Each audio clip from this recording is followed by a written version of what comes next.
ஆபோகியா? ஆபோகி.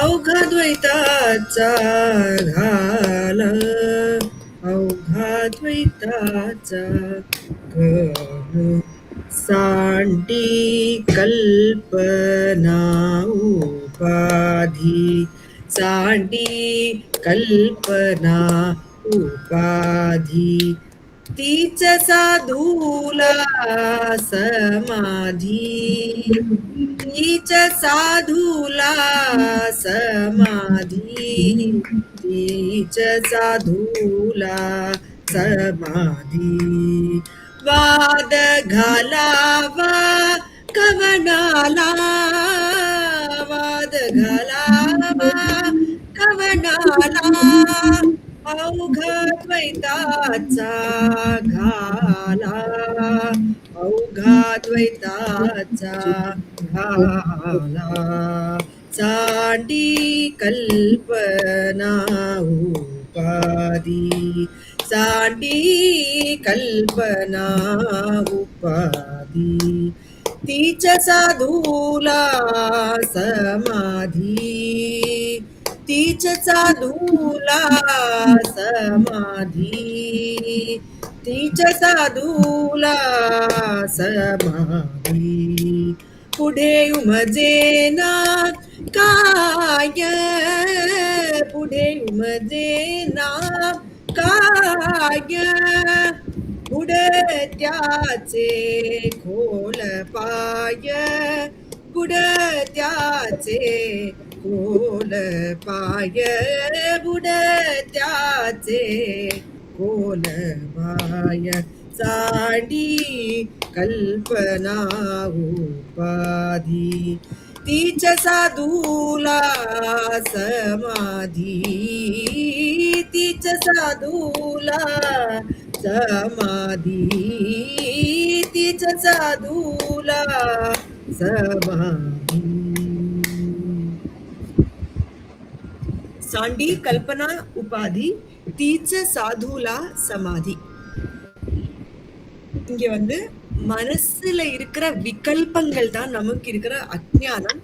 அதே நம்ம வந்து ஒன்னு அசியூம் பண்ணிட்டு ஒருத்தட்ட ஒவ்வொரு விதமா நம்ம வந்து பிஹேவ் பண்றோமே, இதுக்கெல்லாம் மனசுல இருக்கிற விகல்பம் தான் காரணம்.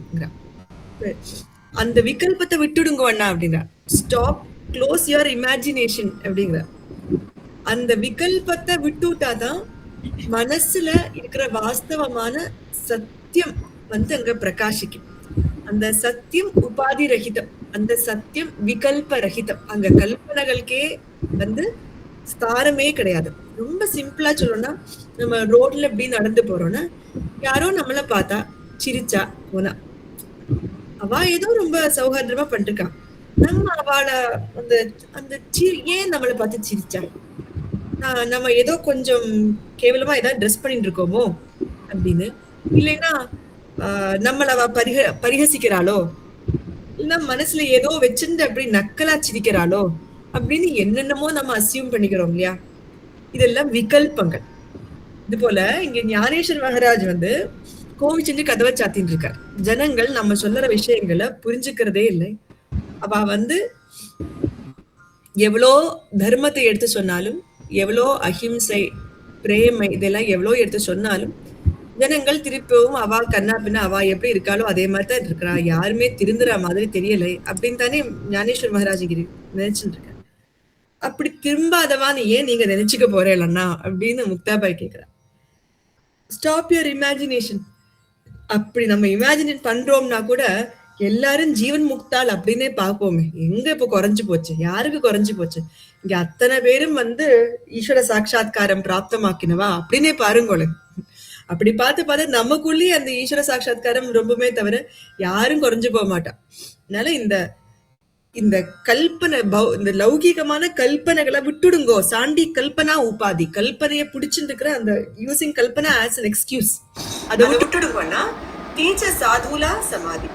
அந்த கல்பனையை விட்டுட்டாலே, இந்த விகல்பங்களை விட்டுட்டாலே நமக்கு வந்து சாதுக்கள் எந்த சமாதி இருக்காலோ அந்த சமாதி நிலை நமக்கு கைவரிச்சு விடும். அப்படின்னு இந்த சாதுக்களுக்கு வந்து இந்த மாதிரியான எந்த விகல்பமும் கிடையாது. they don't have any false feelings. சுவாமி ஒரு கதை சொல்லியிருக்கார். ஒரு ஊர்ல ஒரு சன்னியாசி இருந்தாரா. அந்த சன்னியாசி வந்து யாருக்குமே உபதிரவம் பண்ணாம, யாரையுமே எதையுமே பாதர் பண்ணாம அவர் பாட்டுக்கு இருந்துட்டு இருந்தார். அப்ப எல்லாரும் அவரை வந்து நிறைய மதிப்பா, எல்லாரும் வந்து நிறைய ஆஃபரிங்ஸ் கொடுப்பா, டெய்லி வந்து நிறைய புகழ்ந்து பேசுவா. உங்களை போல ஒரு தெய்வம் உண்டா, நீங்க தான் கண்கண்ட தெய்வம் அப்படின்னு நிறைய பேசுவா, கேட்டு. அப்படி இருக்கிறோன்னு அந்த ஊர்ல ஒரு பொண்ணு, ஒரு கன்னியா பொண்ணு, ஒரு அன்மேரிட் கேர்ள், அவ வந்து கர்ப்பம் தரிச்சுட்டான். கர்ப்பவதியாயி அவள்கிட்ட வந்து யாரு இந்த குழந்தைக்கு யாரு புருஷன், யாரு அப்பா அப்படின்னு கேக்குறோன்னு அந்த பொண்ணு என்ன சொல்றா, இந்த சாது அப்படின்னு அவர் பேரை சொல்லுறான். அப்போ அன்னையிலேருந்து கேட்கணுமா, அவரை போய் அவ்வளோ அவமானம் பண்ணி அவரை அந்த ஆசிரமத்தை அப்படியே இது பண்ணி துரோகம் பண்ணி எல்லாம் பண்ணிவிட்டான். அப்பவும் இந்த சாது எதுவுமே பேசுறது இல்லை. இந்த குழந்தை, அந்த பொண்ணு கர்ப்பவதியா இருந்தாரு, கர்ப்பம் தரிச்ச அப்புறமா அந்த குழந்தைய பிரசவிக்கிறான். அந்த குழந்தைய பிரசவிச்ச அப்புறமா இந்த குழந்தை யார் பாத்துக்கிறது, அந்த பொண்ணால பாத்துக்க முடியாது, இவர்கிட்டே குடுத்துட்டு போயிடுறான். அவர் எதுவும் சொல்லாம அந்த குழந்தையும் பாத்துக்கிறாராம். அப்படி இருக்கிறோன்னு இவர் எதுவுமே பேசாம இப்படி இருக்காருன்னு அந்த பொண்ணுக்கே ரொம்ப கில்ட் ஆயிடுதான். அதுக்கப்புறமா நிறைய வருஷங்களுக்கு அப்புறமா அவ வந்து சத்தியம் எது, யார் அந்த குழந்தைக்கு அப்பா அப்படிங்கிறத சொல்றா. இவருக்கு இதுல வந்து எந்த பங்கும் கிடையாதுங்கிறா. அப்போ எல்லாரும் வந்து சாரி சொல்றா, மன்னிப்பு கேட்டுக்கிறா. அப்பவும் சாது அப்படியே இருக்காரு. அப்படி எதாலையும் பாதிக்கப்படாத இருக்கவா சாதுக்கள். அவக்கு வந்து பிரசம்சிச்சாலும் அவளுக்கு வந்து அதை எடுத்துக்க மாட்டா, ஜனங்கள் நிந்தை பண்ணாலும் அதை எடுத்துக்க மாட்டா, அவமானப்படுத்தினாலும் எடுத்துக்க மாட்டா. ஜடபரதர் அப்படித்தானே இருப்பார். ஜடபரதர் அப்படி இருந்தாரு. ஆமா, ஜடபரதர் அப்படிதான் இருந்தார். அதே மாதிரி நிலையில அவளுக்கு வந்து ஜடபரதருக்கு ஊசி போன சாப்பாடை போட்டாலும் அதை சாப்பிடுவாராம், நிறைய சாப்பாடு போட்டா அதை சாப்பிடுவாராம், எப்படி இருந்தாலும் சாப்பிடுறான். அது எப்படி இருந்தாலும் அவன் அப்படி இருப்பான், எதுவுமே அதையும் சொல்ல மாட்டான். அதனாலதான் ஜடத்தை போல இருந்தாரு. ஏன்னா எந்த கர்மத்திலையும் நம்ம மாட்டிக்கப்படாது அப்படின்ற தீர்மானத்தோடு இருந்ததுனால ஜடபரதர்னே ஜனங்கள் பேர் போடும். இந்த மாதிரி இந்த சாதுக்கள் வந்து எந்த கல்பனையும் இல்லாம இருக்கிறது எல்லாமே வந்து போய், எதுவுமே வாஸ்தவம் கிடையாது. எதுவுமே வாஸ்தவம் இல்லைன்னா அங்க போய் நம்ம மண்டே போட்டு உடைச்சுப்பானே அப்படிங்கிற அந்த நிர்விகல்ப சமாதி ஸ்திதியில இருக்கிறவா சாதுக்கள். சாண்டி கல்பனா உபாதி தீச்ச சாதுலா சமாதி. இந்த நிர்விகல்ப சமாதி வந்து சாதுக்கு இருக்கிற ஸ்திதி, அந்த ஸ்திதியில நம்ம இருப்போம்னா அப்படிங்கிற வாத காலாவா கவனாலா அவகா துவைதாச்சா காலா. எதுக்கு தர்க்கத்துக்கு போறோம், சண்டை போடுறோம். அவ வந்து நம்மள வந்து இது பண்ணலை, நமக்கு மரியாதை கொடுக்காம இருந்தா வச்சுக்கோங்க. இப்போ ஞானேஸ்வர் மகாராஜ் அப்படித்தானே உட்காந்துருக்கு. நம்ம இவ்வளோ கீதை எடுத்து சொல்றோம், இவ்வளோ இது சத் விஷயங்கள் சொல்றோம், இதெல்லாம் சொல்லி ஜனங்கள் மதிக்காம இருக்காளே அப்படின்னு ஒரு எண்ணம் எல்லாரும் பாகவதாளுக்கு எல்லாருக்குமே ஏற்படல. அப்போ சொல்றா, அவள்கிட்ட போய் தர்க்கத்துக்கு ஏன் போகணும், why should we go and quarrel with them. என்ன நீங்க நினைச்சிட்டு இருக்க, நான் யாரு தெரியுமா, நீ யாரு தெரியுமா அப்படின்னு சொல்லி எதுக்கு போய் இந்த மாதிரி வாதத்துக்கு எல்லாம் போகணும். இந்த தர்க்கத்துக்கு எல்லாம் யார்ட்டையுமே போறது எந்த ஒரு அவசியமே கிடையாது. ஏன்னா இந்த தர்க்கத்துக்கு எல்லாம் மூல காரணம் அவங்க துவைதாச்சா காலா, மனசுல இருக்கிற துவைத்த ஸ்திதி தான் அதுக்கு காரணம். அவ என்கிட்ட பிரியமா இருக்கான், நான் அப்பிரியமா இருக்கான். இந்த துவைத்தம் வருது இல்லையா, இந்த துவைத்தம் தான் இந்த தர்க்கத்துக்கு. இந்த துவைத்தமே இல்லாம எல்லாமே சமமா பார்த்துட்டோம்னா சரி. ஒரே ஒரு வீடு, அந்த வீடை வந்து இந்த பக்கத்துல இருந்து பாக்குறவா வந்து எக்ஸ்பிளைன் பண்றா, இந்த வீடு வந்து ரெண்டு சுவரா இருக்கு, அங்க வந்து ஒரு ஜன்னலா இருக்கு, அங்க இப்படி இருக்கு. அந்த வீடை வேற சைட்ல இருந்து பாக்குறவா சொல்றா, இல்ல அதே அந்த வீடு வந்து வெள்ளை பெயிண்ட் அடிச்சிருக்கு, அந்த வீட்டுக்கு வந்து ஒரு கதவு இருக்கு, அந்த ஜன்னலே கிடையாது அப்படின்னு சொல்றா. அப்ப இவ ரெண்டு பேருமா தர்க்கம், இல்ல நீ பார்த்தது ராங், நான் பார்த்ததுதான் கரெக்ட் அப்படின்னு சொல்லி அவாவா பார்த்ததே அது மறுபடியும் சொல்லிக்கிறான். வாஸ்தவமா ஒரே ஒரு வீடு தான் பார்த்திருக்கா, ஆனா பார்த்த டைரக்ஷன் வித்தியாசம். அதுல இருந்து வர அபிப்பிராய வித்தியாசங்கள். இதுக்கு போய் தர்க்கிக்க போனா அதுல என்ன பிரயோஜனம்? தர்க்கமே வேண்டாம். அதனால வாதத்திலேயே நம்ம போய் ஏற்படக்கூடாது. மனாச்சே ஸ்லோக்ல சமர்த்த ராமதாசன் இந்த வாதத்திலேயே ஏற்படக்கூடாது அப்படிங்கிறதுக்கே 10-15 ஓடி வச்சிருக்காங்க. ஞானிகளுக்கு என்ன லட்சணம்னா, they don't go and waste their energy in useless talks, useless quarrels. சண்டை போடுறது, தர்க்கிக்கிறது, நானா சரி நீயா சரி அப்படின்னு பாக்குறது, இந்த வாத பிரதிவாதத்துல ஏற்படுறதெல்லாம் சாதுக்கள் லட்சணமே கிடையாது. அப்போ அந்த துவைத பாவத்தை விட்டுட்டா நமக்கு இந்த வாதத்துக்கே நமக்கு போக வேண்டாம். அப்படிங்கிற வாத ஹாலாவா கவனாலா, எதுக்கு இந்த வாதத்துக்கு எல்லாம் போறது? அவங்க துவைத்தாச்சாக, அது எல்லாமே துவைத்தத்துல தானே என்ன வந்துட்டு புடே உமஜேனா காய புடத்யாச்சே கோல பாய. ஒரு தர்க்கத்துல போய் நம்ம பிரவேசிக்கிறோம்னா அது ஒரு என்னது குவாக்மயர் அப்படிங்கும் இங்கிலீஷ்ல, சளிக்குண்டு.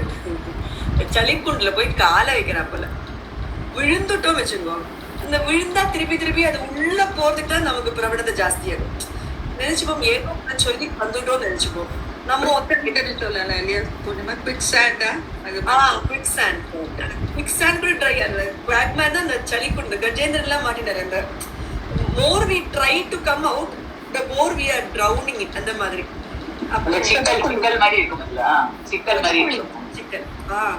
நம்ம சண்டை போடுறோட நினைச்சுப்போம். ஒரே ஒரு வார்த்தை போய் பேசிட்டு வந்துவிடும் அப்படின்னு நினைச்சுப்போம். ஒரே ஒரு வார்த்தை பேசினா அவன் ஒண்ணு பேசுவா, அப்போ அதுக்கு ரெஸ்பாண்ட் பண்ணிதான் அடங்கும் அப்படின்னு சொல்லி அதுக்கு ரெஸ்பாண்ட் பண்ணும். அதுக்கு அவ ஒண்ணு பேசுவா. கார்பரேட் ஆபீஸ்ல இந்த நாடகம் எல்லாம் நிறைய நடக்கும். இப்படி இமெயிலே இப்படி டிங் டிங் டிங் டிங் நிறைய சண்டையே போட்டு இருப்பா. இப்படி சண்டை போட்டுக்கிறவாளுக்கு கார்பரேட் லாங்குவேஜ்ல கீபோர்ட் வாரியர்ஸ் அப்படின்பா. கீபோர்ட்ல பரம சூர பராக்கிரமம் எல்லாம் காட்டிட்டே இருவா. நான் வந்து சொல்ல அவன் சொல்ல நிறைய டிராமா பாலிடிக்ஸ் எல்லாம் நடந்துட்டே இருக்கு. அப்ப இதுல நம்ம எதுக்கு மாட்டிக்கிறாங்க? ஏதோ ஒன்னு சொல்லி வரும்னு நினைச்சிருந்தவா அது வந்து அப்படி இழுத்து உள்ள போற மாதிரி once we set in our foot, அது ஒரு சமுத்திரத்துல இறங்குற மாதிரி அங்கேயும் இன்னும் கீழே கீழே கீழே போவோமே தவிர மேலும் உதாரணம் எல்லாம் ஆமாட்டோம். அதனால ரொம்ப கேர்ஃபுல்லா இந்த மாதிரி ஜனங்கள்கிட்ட போய் சண்டை போடுறதுல ரொம்ப ரொம்ப கேர்ஃபுல்லா இருக்கணும் அப்படின்னு சொன்னோம். புடே உமஜேனா காய புடத்தியாச்சே கோல பாய. அந்த தர்க்கம் பண்ண பண்ண பண்ண நம்ம கீழே தான் போவோம். Don't go to argue with a fool. They convince you with their folly and defeat you with their ignorant arguments. அவளோட அந்த இதுலயே நம்ம போய் விழுந்துடும். அதனால ஜனங்கள்கிட்ட போய் பாமர மக்கள்கிட்ட போய் வாத தர்க்கத்துல எல்லாம் ஏற்படவே வேண்டாம். ஏன்னா அதால யாருமே உதாரணம் ஆக போறது இல்லை அப்படின்னா. ஏக மன சேஷ்டா கரி பூதே போபுடி சம்சாரி. இந்த சரீரம் இருக்கு பஞ்சபூதங்களால பண்ணப்பட்ட சரீரம். இது வந்து the natural tendency is to get into fights, is to get into disagreements, is to get into opinion differences. அதெல்லாம் போய் விழுறது வந்து இந்த சாரீரிகமா இருக்கிற அந்த நேச்சுரல் நேச்சர் தான், அது பிரவೃತ್ತಿ. அதுல போய் விழுந்து விடாம அவுகி ஈஸ்வராச்சே கரணி காய தேத்தே கேலே போகும். எல்லாமே ஈஸ்வரன் ஒருத்தர் தான் பண்ணலாம். நேற்றுக்கு பார்த்தோம், அதுதான் விஷயம். கர்மம் ஜடம், அந்த கர்மத்துக்கு பின்னாடி ஒரு ஈஸ்வரன் இருக்கார். அந்த ஈஸ்வரன் தான் இந்த கர்மத்துக்கு கர்ம பலனை கொடுக்கிறவர். பலதாத்தா வந்து பகவான். அத்தனையும் பகவானால பண்ணப்பட்டது. அவருக்கு ஈஸ்வராட்சிகள் எல்லாமே பகவான் அப்படி பண்ணாருப்பா. காய தேத்தே கேளே கோணி, அந்த பகவானே அவர் பண்றார். பகவான் தான் எல்லாருக்குள்ளேயும் கர்த்தாவா இருந்து பண்ண வைக்கிறார். அப்புறமா நமக்கு அதுல என்ன போல்டு? ஒரு ஈஸ்வர சைதன்யம் அவாக்குள்ள உட்காந்து அப்படி பண்ண வைக்கிறது, பேச வைக்கிறது. நம்ம அவளை போய் கரெக்ட் பண்ண போறது. அந்த அதுக்குள்ள இருக்கிற ஈஸ்வர சைதன்யத்தை நம்ம கரெக்ட் பண்ண போறோம். ஈஸ்வர சைதன்யத்தை நம்மளால கரெக்ட் பண்ண முடியுமா? நம்ம அதுக்கான கிடையாது, பேசாம இருக்கும் அப்படின்னா. புனா சுத்த மார்க்கதரா, திரும்பவும் நம்ம சுத்த மார்க்கத்துக்கு வாங்குவோம்னா கம்பேர் டு அவர் பிளெமிஷ்லெஸ் பாத். அந்த சுத்த மார்க்கம் தான் சாது மார்க்கம். சத்து மார்க்கத்துக்கு ஏற்ற வேண்டிய வந்து தாட்டிய விட ஈஸ்வரன் திரும்ப கர்மத்தராகோ அண்ணா அப்படின்னு. साडी कल्पना उपाधि तीच साधुला समाधि तीच साधुला